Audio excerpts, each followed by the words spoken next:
All right, we're live. All right.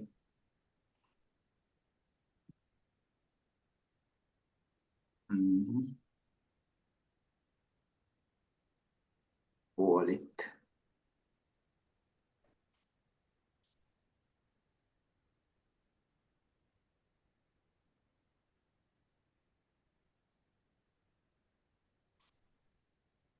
Good evening to the West Indies Cricket Development Academy YouTube channel, viewers from all over the world. It's an honor and a privilege to be able to come to you live again as we seek to continue to cover the ICC Cricket World Cup 2024, co-hosted by the West Indies and the United States of America. Certainly an honor and a privilege to come to you once again. I have along with me the Executive Chair of the Cricket Hall of Fame, Michael Chambers, continues to be with us. He's also a contributor to our academy. We have also with us journalists out of the beautiful Sunshine State of California, Mr.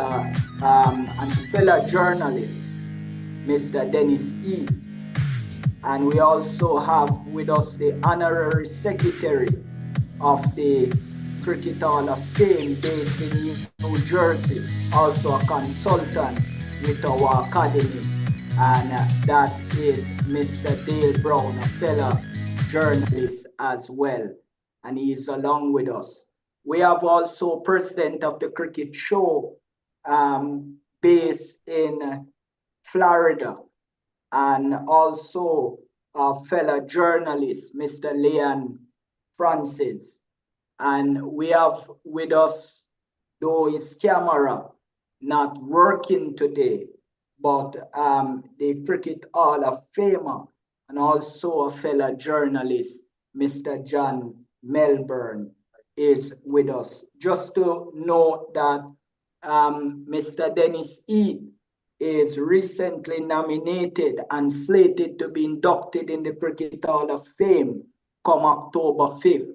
Also, Mr. Leon Francis is also slated to be inducted in the Cricket Hall of Fame as well.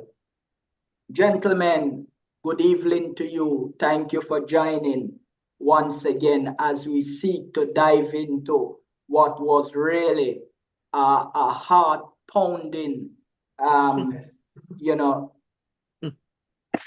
game with the West Indies and Papua New Guinea Sunday yesterday. We should also, I want to say hello to the Indian fans, to those in New York as well, there in the United States of America, in India, in Pakistan, in Sri Lanka, in Saudi Arabia, just about everywhere that you join us from, even our beautiful island here in Jamaica, in Georgetown, Guyana, just about everywhere that you join us at this time, whatever time of the day you are, our heartfelt gratitude to you. We're saying to you that, support this academy financially and also support us with gears and whatever has to do in making a young cricketer better with pads, bat, ball, batting nets, cage, whatever it be, whatever you can do, support the West Indies Cricket Development Academy. For each of our listeners, you can type when you look in your WhatsApp, and if you have your WhatsApp phone with you, when you look in your WhatsApp, you will see the AI, the meta, or search. You will see that, and that little thing running around your WhatsApp. If you type West Indies Cricket Development Academy there, Meta will WhatsApp. Meta will give you information as it regards to our academy, and you can reach out to us and you can ask what you can do to support this academy of ours. We're eagerly awaiting to hear from you. We want to thank the Cricket Hall of Fame for continuing to sponsor this great show, the World Cup show, as we dub it. We will be covering the entire Cricket World Cup from the start to the grand final. And we hope West Indies will be in the final of the World Cup. Gentlemen, good evening to you. Thank you again for joining us. Please say hello to the fans, one after the other. Good evening to you, Mr. Coughlin. Thanks again for inviting me. And just want to say hello to the panelists. Hope we have another wonderful show this evening. And to all the wonderful people around the world who will be viewing and listening, just hope they'll enjoy this evening's presentation. Back to you, sir. Hello to all listeners, friends of this broadcast. We are very appreciative of your participation and we welcome your input, as Mr. Codlin has said. So good afternoon, good evening, good morning, wherever you are in the world. A welcome and hello to you all. Bye. Good evening, ladies and gentlemen. Good evening, Mr. Codlin. Good evening, panelists. Good evening to all the viewers. Welcome to our show this evening, and we hope we live up to expectation. A very good afternoon, or good evening, good morning, wherever you are. This is John Melbourne. Unfortunately, my camera is not working, and my daughter was trying to help me to sort out the problem. But after the show, either she or my sons will sort out the problem, I'm sure. But certainly, thanks again, Mr. Codlin, for having me on the show. And to all the panelists, again, a very good evening. Good evening. Yes, greetings to all the viewers worldwide. I'm happy to be part of this presentation. Thank you, Mr. Codlin, for inviting me once again. And I'm happy to be here with the fellow panelists. In particular, I have to single him out, seeing that he's not, you can't see him, but how times have changed. I remember when Mr. John Melbourne was the only, or one of the very few sources available for on-time or real-time information regarding cricket. So I'm happy to be on a panel with him and with the rest of the panelists. Thank you. Absolutely. We will be diving into the playing 11 that went on the field here at the stadium in Guyana. And we have a very large Guyanese following this channel. Rodman Powell, the captain, Johnson Charles, Brandon King, Nicholas Puran, Sheffield Rutherford, Andre Russell, Romario Shepherd, Akil Hussain, Azari Joseph, Moti, Ruston Chase. How surprised were you that Akil Hussain got into the West Indies 11? Because some of us did not think he would play because of the lack of form that he showed during the 3-match series with South Africa back here in Jamaica, and also the game that played at the Queen's Park Oval just before the opening game of the World Cup. Mr. Brown, could you analyze this 11, and then we'll have the others to come in? Okay, thank you. First and foremost, no surprises at all in the 11. As if you recall, I stated that Hussein would be an opening bowler used in that capacity, which he did. And the fact that he and Moti, there was no problem with both of them playing. They performed different roles within the bowling unit. And, so there's no surprise there. As far as Rutherford is concerned, he actually, his last two innings were very good innings. And the last time he batted, he was explosive, making 47 runs off 20-something balls. And it is clear that where he batted at number 6, he fitted right in there. The fact that he was not successful in this particular game is another story, but no surprises at all, and he deserved his place.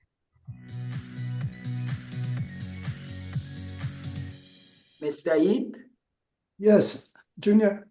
As I saw it, the 11 that took the field in this game against Papua New Guinea, I had two surprises there because in my 11, I would have substituted Hope for Shepherd and Shamar Joseph for Hossein. However, I believe now that we have played this first game with this 11, that the West Indies should continue to play the next 2 or 3 games with this same group, because they have to gel and put things together. 1 or 2 of our players are still not quite at their peak yet. And as we saw with Puran, he had some problems adjusting to the slowness of the wicket that he was on compared to the quicker wickets that he's been playing on of late, where the ball actually came onto the bat. This time he had to go in search of the ball. So at any rate, I would certainly continue to play this 11 as they are. Mr. Francis? Yeah, thank you so much. First of all, let me say I picked 10 out of the 11 that was fielded.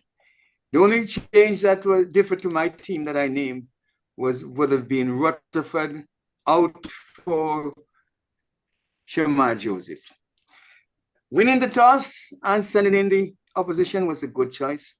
I think that the team was a well-oiled team. However, you can never underestimate the opposition.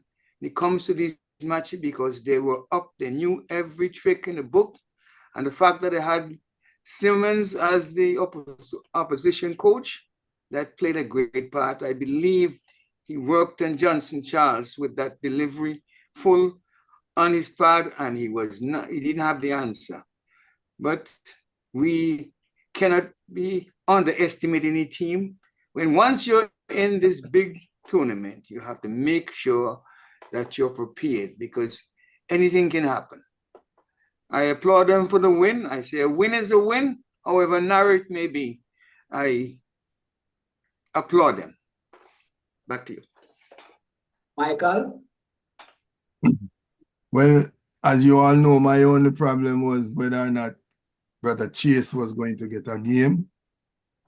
He was in the squad and he performed well. My other headache was Charles. Now his performance is telling me he has to sit down, he has to go back down to St. Lucia, drink some coconut water and come back. He's not prepared for the lights. He can play when there's no pressure, but when there is pressure, I don't think he's going to show up.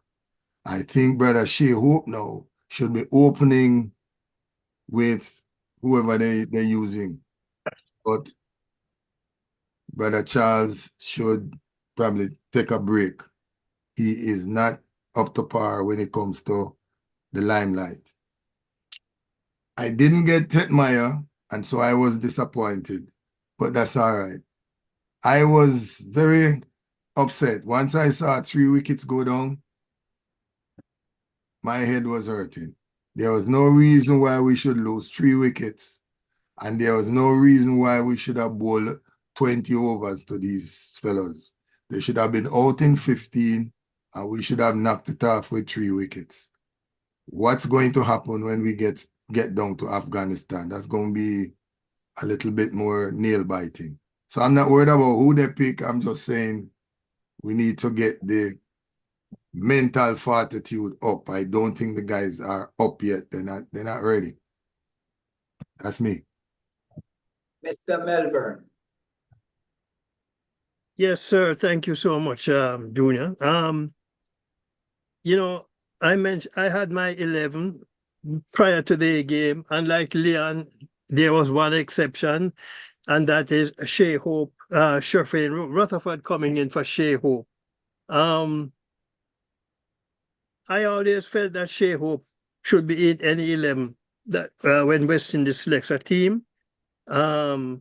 But when I saw them bringing Sherfane Rutherford, I thought, well, maybe they would use him also as a bowler. But he didn't bowl. So I am not... and I think we had enough bowlers without him being in the team as a bowler. So I wouldn't be surprised, yes, if Shea Hope replaces Johnson Charles, as Mike says, he seemed to wilt under pressure. And this is the World Cup. We can't have players who wilt under pressure because World Cup is a pressure situation. But I also thought that Papua New Guinea scored 15, 20 runs more than they should have scored. And when I saw the 130, what was it, 135 that they scored, and then we, as Mike said, we lose 3 wickets, I said, uh-oh, West Indies could be in trouble. However, again, I always had Ruston Chase in my 11. That catch that he took, of course, was just icing on the cake for him being named man of the match. But his innings was solid, and we needed that kind of solid innings from somebody. And it's so interesting, though, that when Russell came to the wicket and Russell hit a 6, seemed as if Ruston Chase said, well, I can do it too. And he hit 1. So, but a win is a win.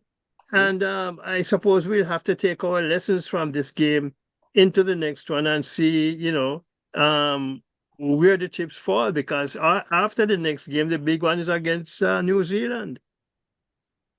Yes. So that's my take on it. Absolutely. What's interesting is that the captain of Papua New Guinea, Asad Val, it means a lot to be playing amongst the best 20 teams in the world. We are going into games trying to win. We just don't want to go there and play for the sake of playing. We are here to play the best cricket we can and the brand of cricket we know we can.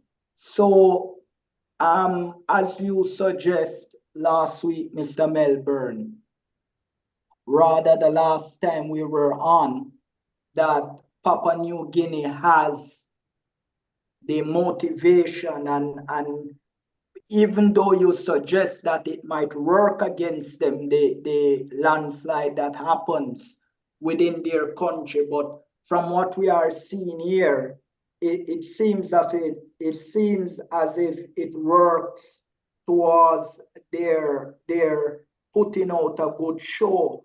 And just to support what Mike Chambers said as it regards to the mentality of our players, this is what our captain had to say after the game.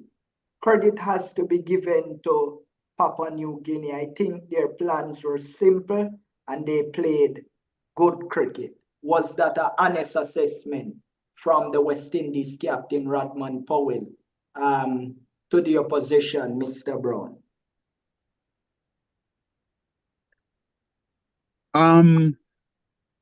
I wouldn't expect him to say anything differently. You win with grace and gracefully, and there's no reason to put them down or to put the West Indies down at their expense. But I can assure you, I do not believe he would put down the relatively poor performance of the West Indies to the good performance of Papua New Guinea. They limped across the line. They should have won more comprehensively. And the net run rate, I hope it does not come back to haunt them, because beating Papua New Guinea with 6 balls to spare, it is not good. You need comprehensive victories. The batsmen did not adapt to the wicket, and they know how the wicket at Providence plays, and they just did not adapt to it. The 2-minute dot balls, and when I get another chance, I'll go in deeper to it. But you can't rely just simply on the big shots alone, because if the wicket is not giving you those shots, especially early in your innings, you just have to have a plan B, and they did not adapt to the wicket. Absolutely. Mr. Eat, you spent a lot of years in the United States, and you have made an home there, and you have taken keen interest, we note, in the United States and its affairs as it regards to cricket. With the game that played in Texas and the one in Georgetown, with the host, the United States, and the co-host, the West Indies, out of both teams, they have gotten the victory, but which of the two you're more comfortable with? Seeing that the disparity between where you come from but where you live now, you have an appreciation for both of the country and a keen interest, but which one is more satisfying to see that you're comfortable that my home team win, but they win with a level of confidence that you can take pride in, that they have not just scraped over the line? Did the USA outperform the West Indies in these games, these two opening games of the World Cup, in your view? Well, the only way I could say they outperformed the West Indies is basically if they were in competition together on the same field. However, the United States performed admirably, and the form that we saw from the Aaron Jones, who managed to score that 94 not out, shows that the style that he used was very reminiscent of the style that has been attributed to West Indian players. Canada was not as, they tried very hard, but they did not have the push and the incentive that the West Indian Aaron Jones had in his back pocket. And so while I was very happy to see that they came through in such a tremendous fashion, now the comparison with the West Indies, I'm happy for the West Indies anytime, every time. And as it was pointed out earlier by one of our fellow commentators, West Indies should have taken full advantage of the Papua New Guinea based on their track record and the records of the PNG team. Somebody said they scored 35 more runs than was necessary. I think that was Mr. Melbourne. 35 more runs than necessary. But we have to take into account the fact that the West Indian bowlers are more used to wickets, or rather are more used to pitches that play faster and quicker. And so they weren't getting any of the kind of activity that we expect from West Indian bowlers. Chase performed in this kind of fashion which I previously discussed in one of these programs. And I, of course, was an ardent supporter of Chase being in the side. Equally, we must remember that the West Indians have a tendency not to do very well against the slower bowler. And Papua New Guinea, the pitch was slow, and the Papua New Guinea bowler were even slower.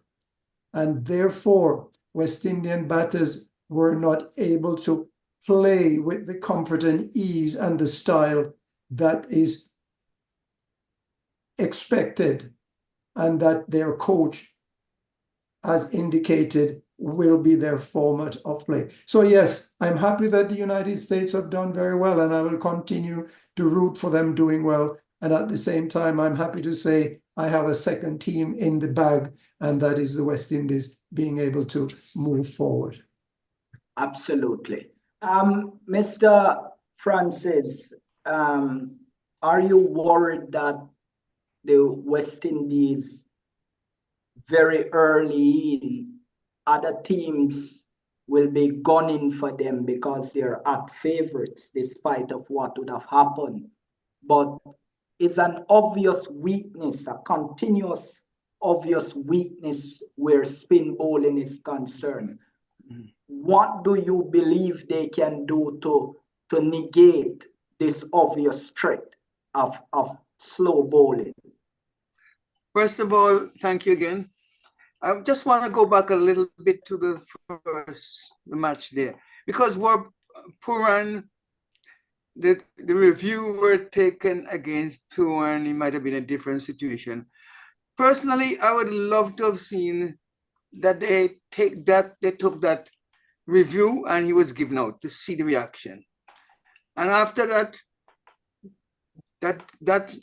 situation, I wanted to lean towards bringing hope, because I didn't like the shot that Rutherford played. It wasn't necessary. He's swinging. All he had to do just walk the ball around. Twos couldn't make it. I want to see them get the pressure, and I hope that this is the match that they're slated to lose. This is a downtime. Charles, to me, he is not the one to stick around and fool around. He will go for the ball, but he wasn't playing an attacking shot. He was playing a defensive shot. And why that? His bat was not at an angle, and he's not playing for a run. I also want to say about the USA, I'm glad that they won, and Canada came out with a bang. 190 something runs from Canada was not predictable by me, but they got that. And when they started, the US inning started, they were under some pressure. They absorbed the pressure and overcame whatever obstacles they have. It's looking good for the US. Hope they can continue. And I just hope that we don't have a downfall when they come up against stiffer opposition. It's going to be left to be seen how they come up against India, what they do against India and Pakistan. However, I'm glad for them to win, and seeing that some of the players are mostly from the Caribbean, and I'm glad for those folks too. And looking forward to a great tournament, and I'm happy that the tournament gets off. I'm a little disappointed with some of the crowds that I'm seeing. I don't know if I'm not seeing all of it, but over in Guyana, I think we need to have gotten more people coming in, because the price was affordable in my view, $6. I don't think that was too much. But when it comes to the US and them all exorbitant prices, it's something that not many people can manage. So, but they still had a good crowd. Looking forward to the rest of the tournament, and I wish the USA and of course the West Indies do well. Yes, Mike, are you worried that West Indies is being found out where spin bowling is concerned, and is your concern why you're calling now for a very good player of spin in Sheo to come to the party now before it's too late? We've always been suspect, West Indies. We've always been suspect to spin. But us giving Charles the opportunity to prove himself one more time, and he has disproved himself. It's very important now that we bring Shea Hope into the fact, because what has to happen? We cannot lose wickets up front. We should be, I'm saying, 80 runs before you lose a wicket, you know? And Shea Hope can bat the spin, yes. Now we're going to see that we are going to miss Jason Holder not in the game. However, we have to win with what we have. So the fellows must be prepared mentally. And it's obvious that they didn't talk the game through. They should have said, we are going into this thing, we're going to bowl these fellows out for under 100 runs, Yep. and we're going to knock it off with 3 wickets. You have to go in with something solid in your head. And it was obvious that the only person who did any visualization was Brother Chase, because he went in and somebody alluded to the fact that every time Russell would hit a 6, he just didn't hit a 6. He doubled up. He hit 2 6s. So he was actually out hitting Russell, you know.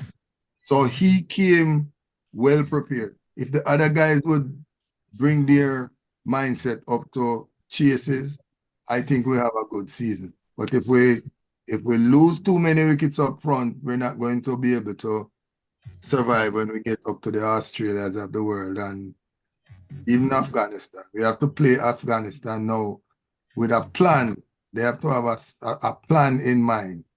They have to go back, look at the reviews, look at what Afghanistan can do and cannot do, and play the game that way. I must ask you to stay on camera because you have mentioned Afghanistan some 37 times in your 2 stints. Do you believe that Afghanistan is our biggest threat in this group? Question is to me? Yes.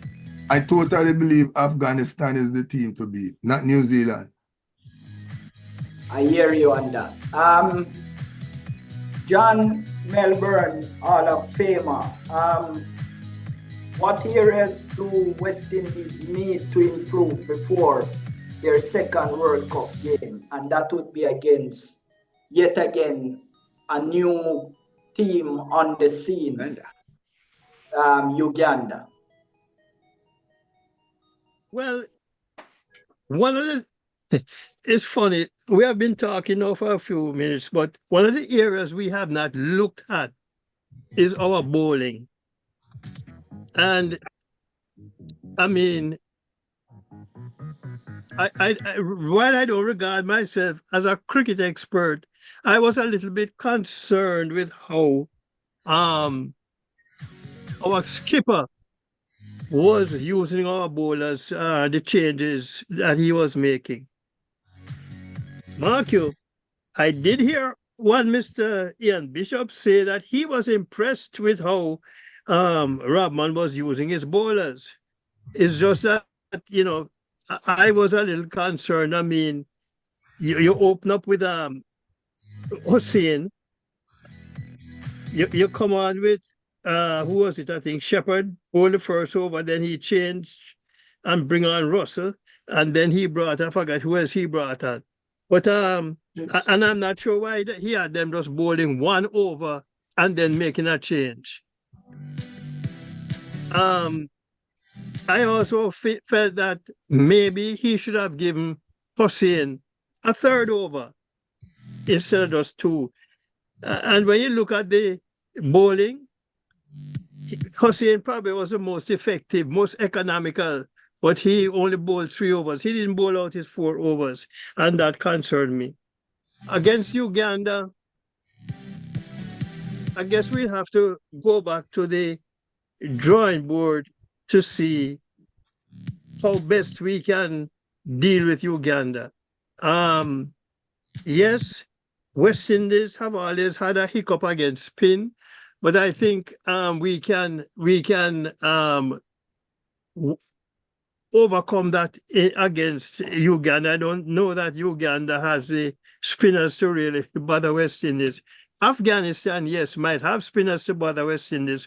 But if you beat Uganda and New Zealand, you don't have to worry about the Afghanistan game because it's the top two teams who go forward into the next round.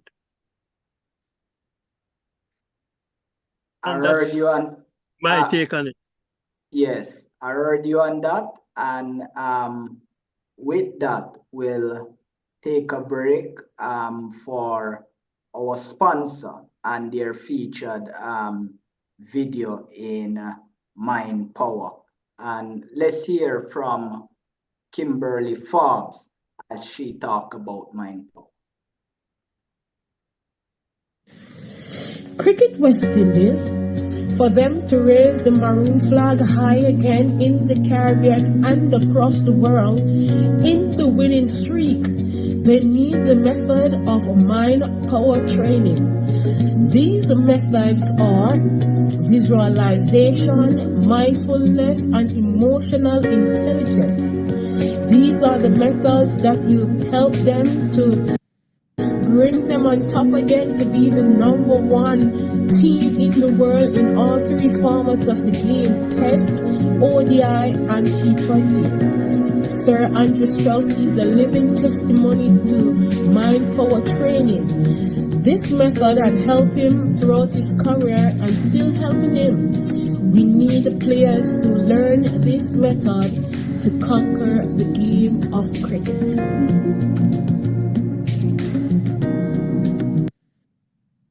Thank Kimberly there for that bit on mind power. Mr. Brown, with West Indies at the position that they are now, would they look and see their performances and know that the fans are disappointed and rise to the occasion against Uganda, knowing that they must send a statement now, and that statement must be decisive? Do you think they have it in them to make a statement, a strong enough one, against Uganda? Yes, definitely. They couldn't ask for a better opponent to show a level of maturity, a level of awareness, game situation, and adapt to it. And I think that they'll have a more comprehensive victory against Uganda. I would like to just give an example of the maturity that I'm speaking about and adaptability and experience. Many persons would not have noticed what Andre Russell did. He came in, the side was under pressure. At one point, we needed 40 runs of 24 balls, 24 deliveries. Ruston Chase was the set batsman. We all know that Russell is one of the most explosive hitters in the game. Matter of fact, in the history of the T20, he's one of the most explosive hitters. But what did Russell do? Outside of the 6 that he hit in the 18th over, when 18 runs were scored, Ruston Chase started off with a 4 and a single. Russell got the strike, took a deuce, 2 runs, then took a single to put Chase back on strike. How did Chase respond to that? Chase promptly hit a 6 and a 4 to end the over. So the next over, Russell faced in the first ball. He took another 2 runs, no big shot, took his 2 runs, and then pat around for a single to put Chase back on strike. How did Chase respond? With 4 and another 4, 2 fours in a row. Then he scored a single and gave Russell the opportunity to just get a single for the winning run. That kind of batting by Russell, he never tried to go shot for shot with Chase. He just laid back outside of that 1-6, because he did hit the 6, but outside of that 6, he laid back and gave Chase, who was set, the opportunity to do his scoring. And that is one of the approaches to batting that the West Indies must improve on if we are going to go deep in this tournament, as we are capable of doing. And you know, the dot balls that I spoke about, Chase scored 28 of his runs in boundaries, and then the other 14 came from 21 deliveries. Considering wickets were falling around him, that is not bad. Okay? But when you look at Mr. Brandon King, who scored 7 fours out of his 34, the other 6 runs, it took him 22 deliveries to score them. That is not acceptable. Pooran, who his other 11 runs, it took him 24 deliveries to score them. When you subtract his boundaries, which were 3 boundaries, 2 sixes and a 4, he ate up dot balls. You know, you can get singles, you can get 2s until you get, and then swing for the fences if you want, but you can't just sit there and pat the balls down and wait and hope that you know, maybe that is the key to it, the hope.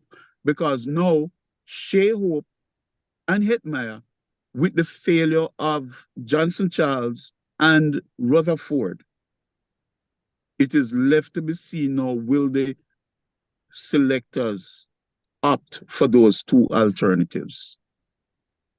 Against Uganda. Against Uganda, yes, sir.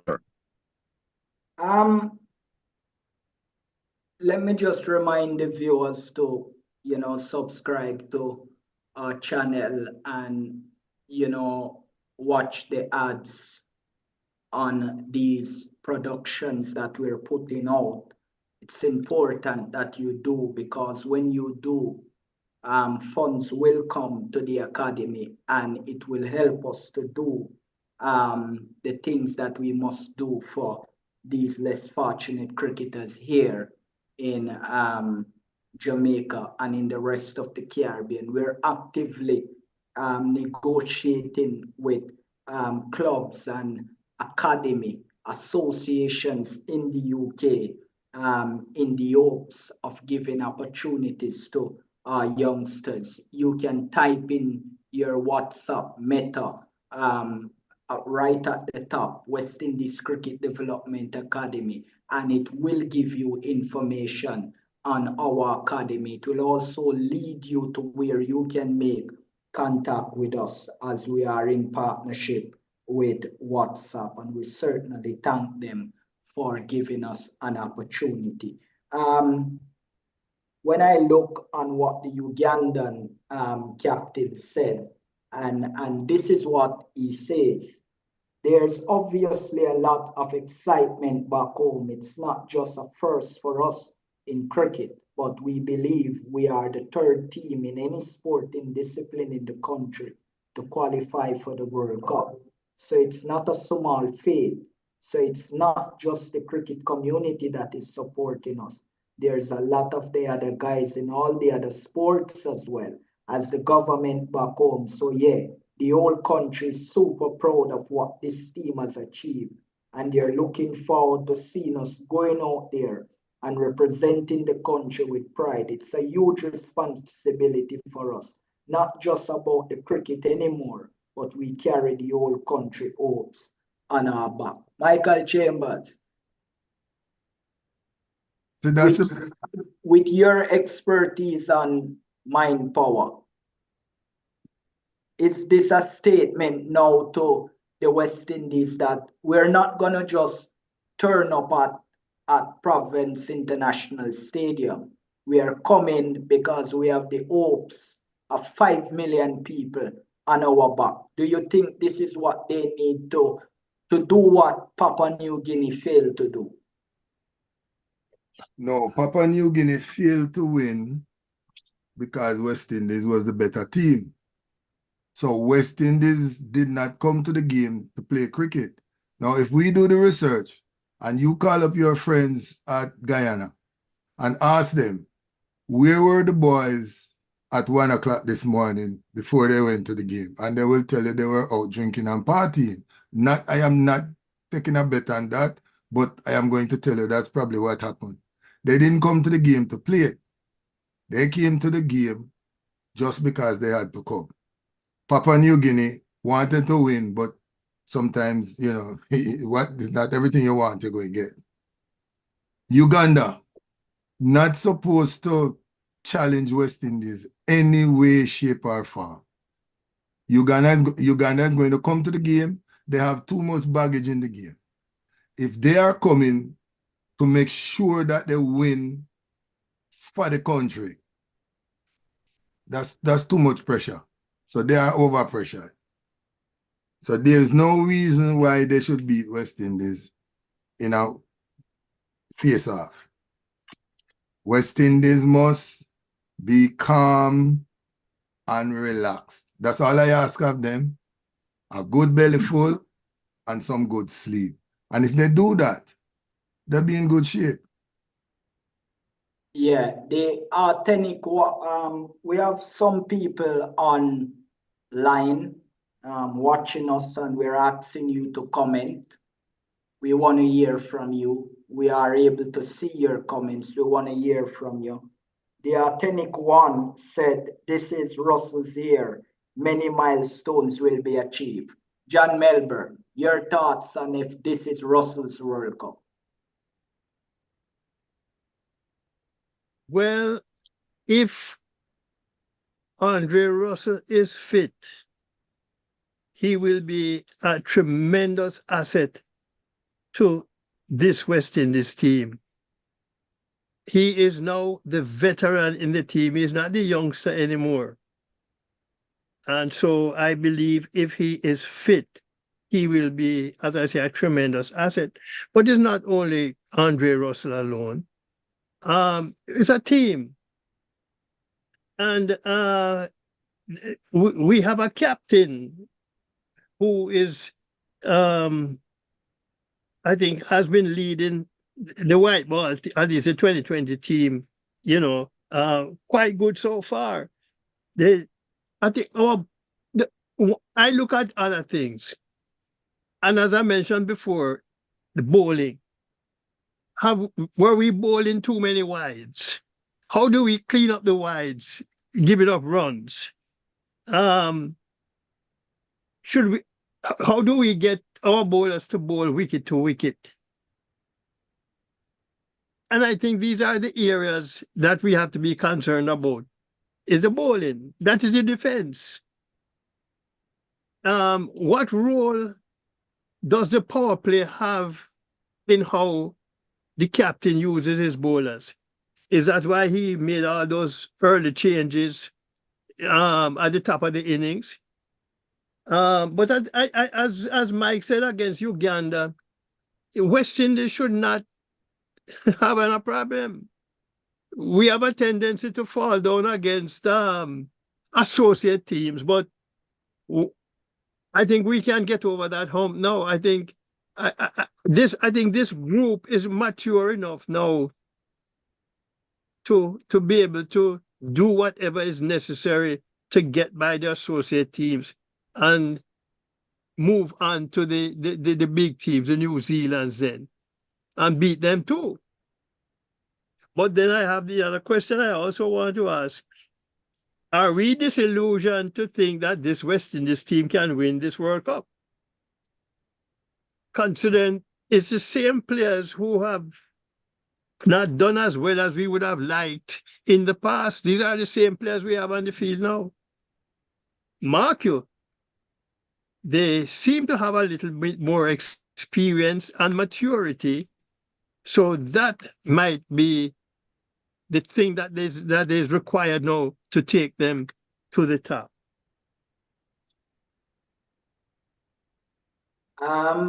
You know, we picked some overage guys that would have done it in the past, with the exception of Samuel Badri and Sen.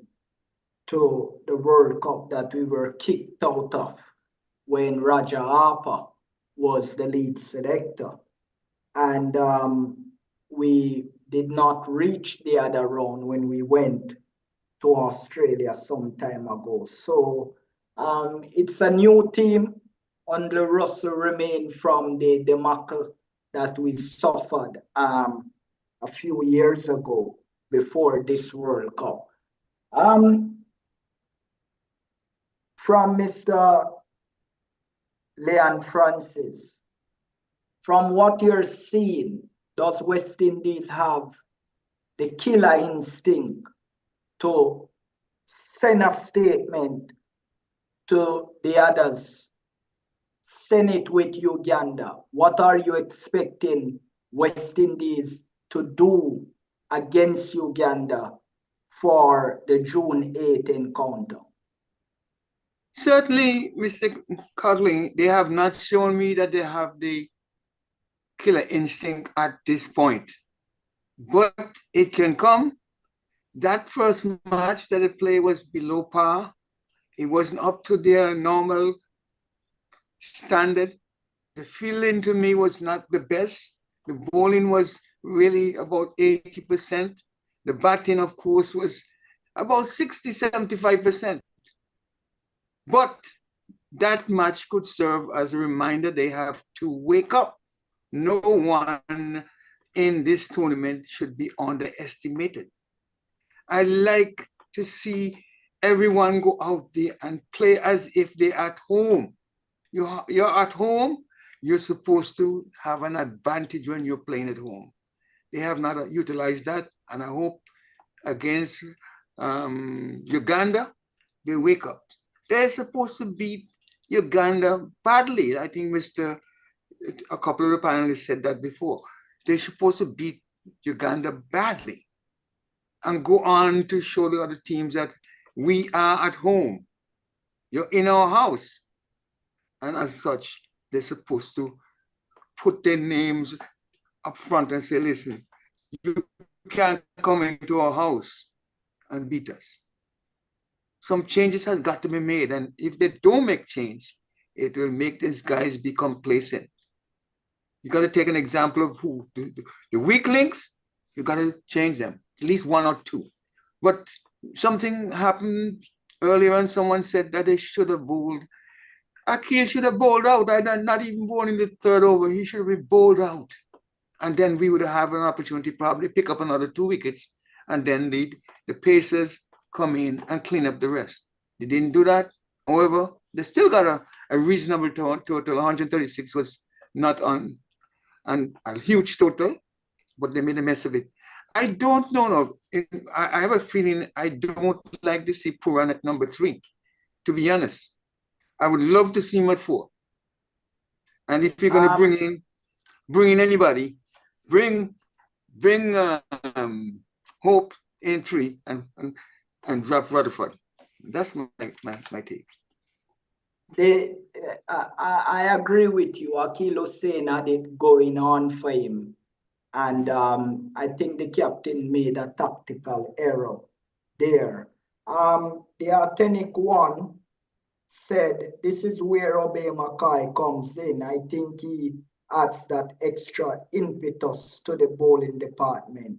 I hope he grabbed this opportunity with both hands. The slower ball at the back end will be the decider. Mr. Brown, does we bring, do we? Go ahead.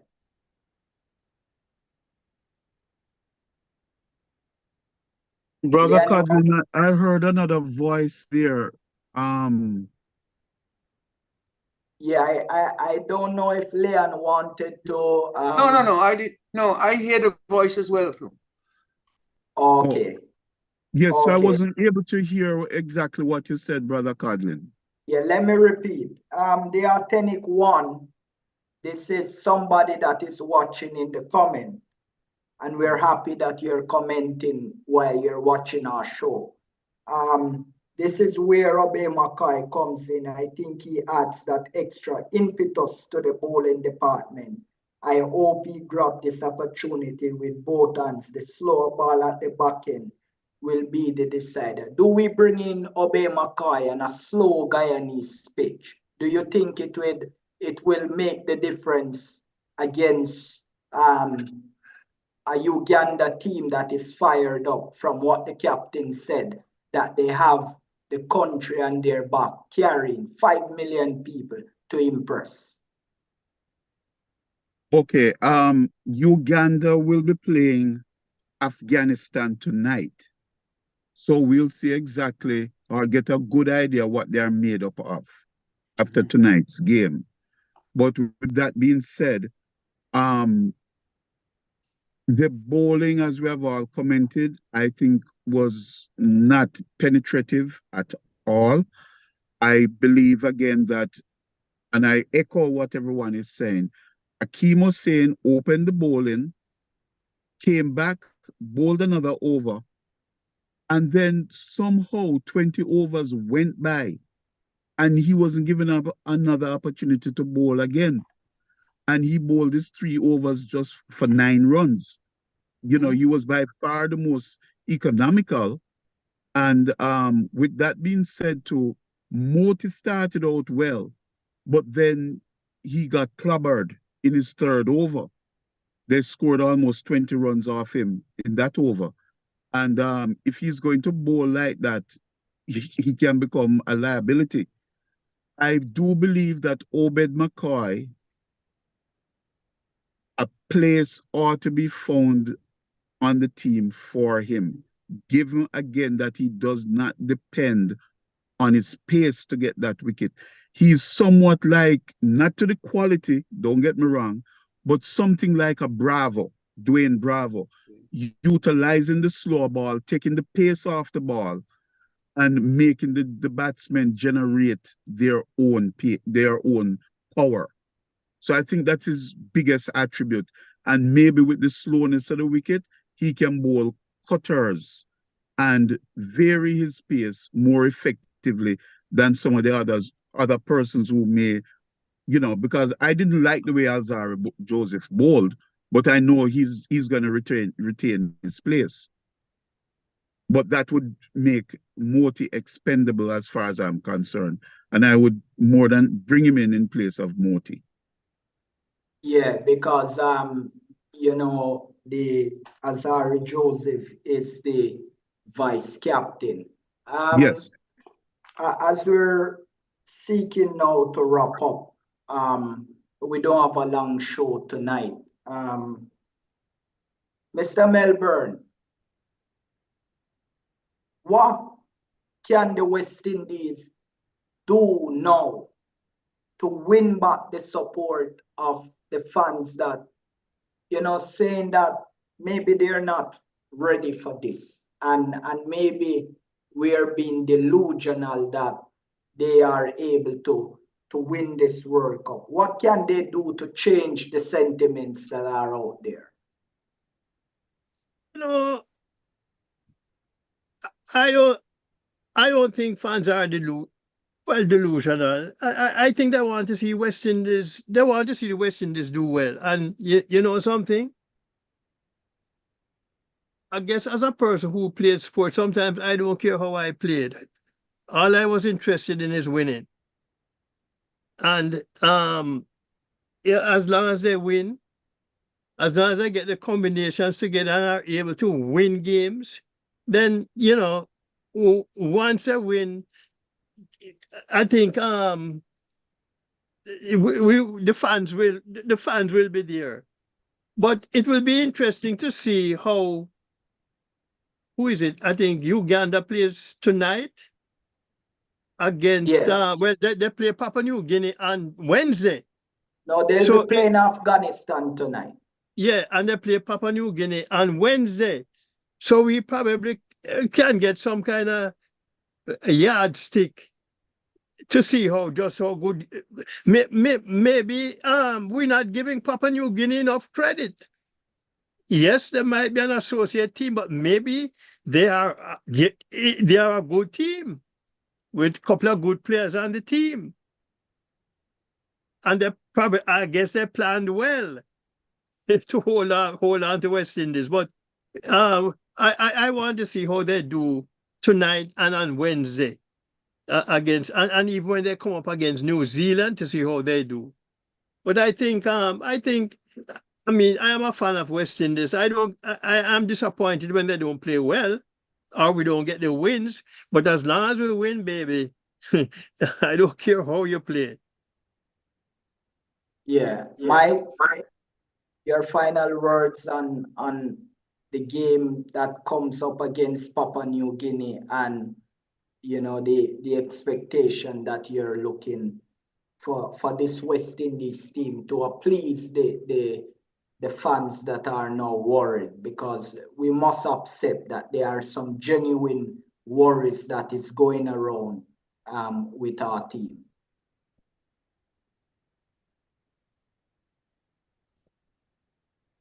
Mike is Mr. Chair. muted. Mike probably muted. Yes, like I would have said before, the batting field and the bowling field. What I mean by that, I think the captain is not using the bowling properly. There is no way you can bowl one over, come off, come back, and bowl another over. That is crazy. I have been watching him do that, and I personally think whoever is encouraging him to do that needs to tell him, when you go up against the more qualified squads and you pull that stuff, you're going to get a lot of beating. All your bowlers are going to get beat.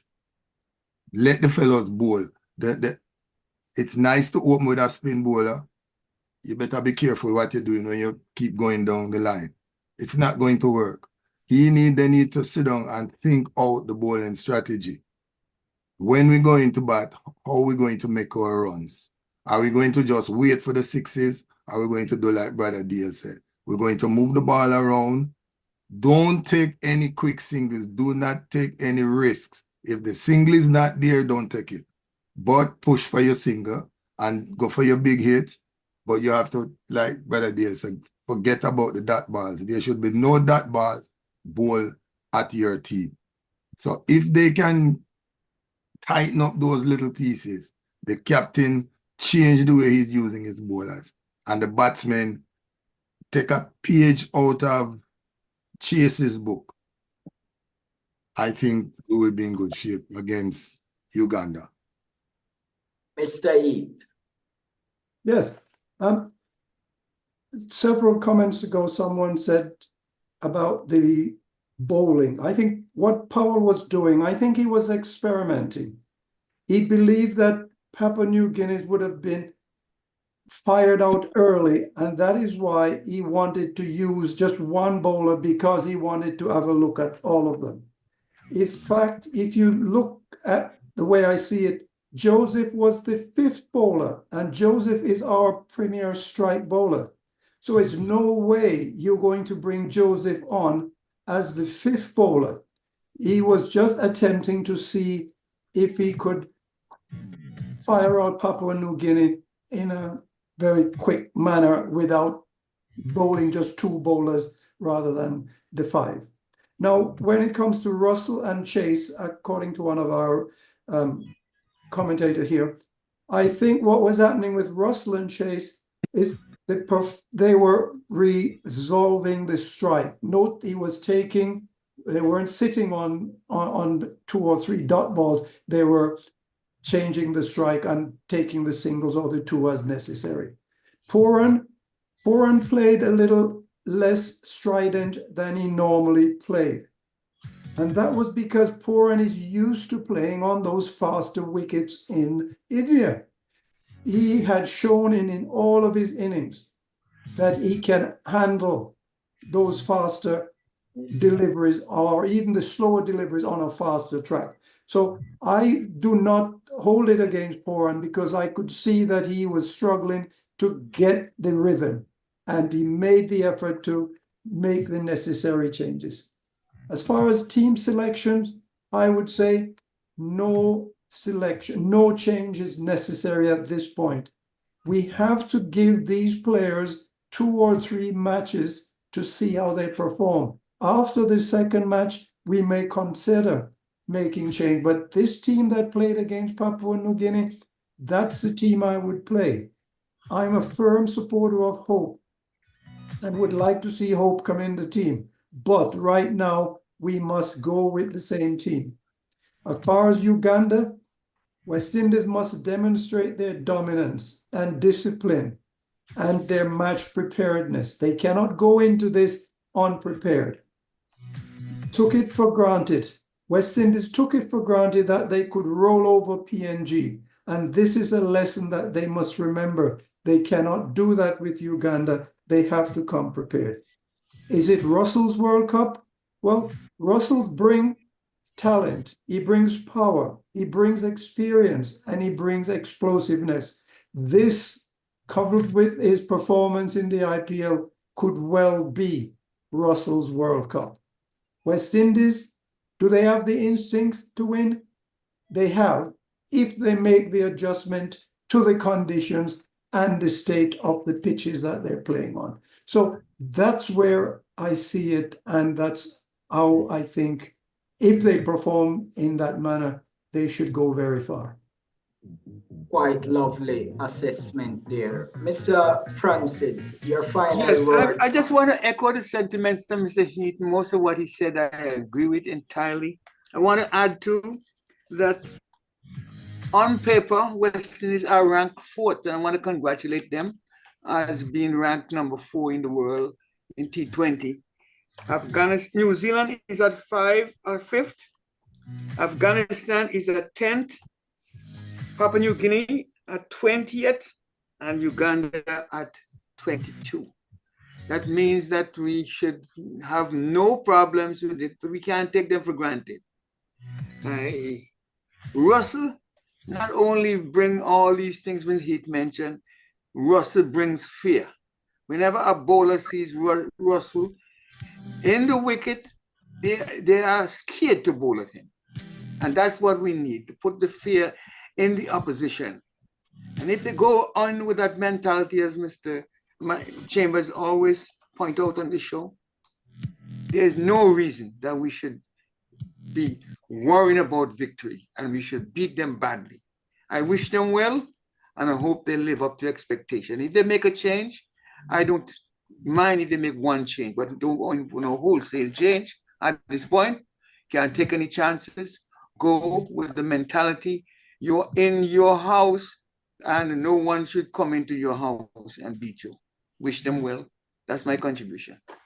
Absolutely. Please remember to watch our show and watch the ads as they show on the show, because it will go towards helping our academy to help less fortunate cricketers. And please consider making a donation to our academy. Please look on your WhatsApp, type West Indies Cricket Development Academy in your Meta, and it will give you information on the academy. And we certainly thank Meta for taking us on board and for facilitating in marketing us. Thank you, gentlemen, for joining this evening, and we hope to have you back on our next show as we continue to cover the 2024 ICC Cricket World Cup, co-hosted by the United States and the West Indies. From all of us here at the Development Academy and our panelists, goodbye until next time. Goodbye. Right.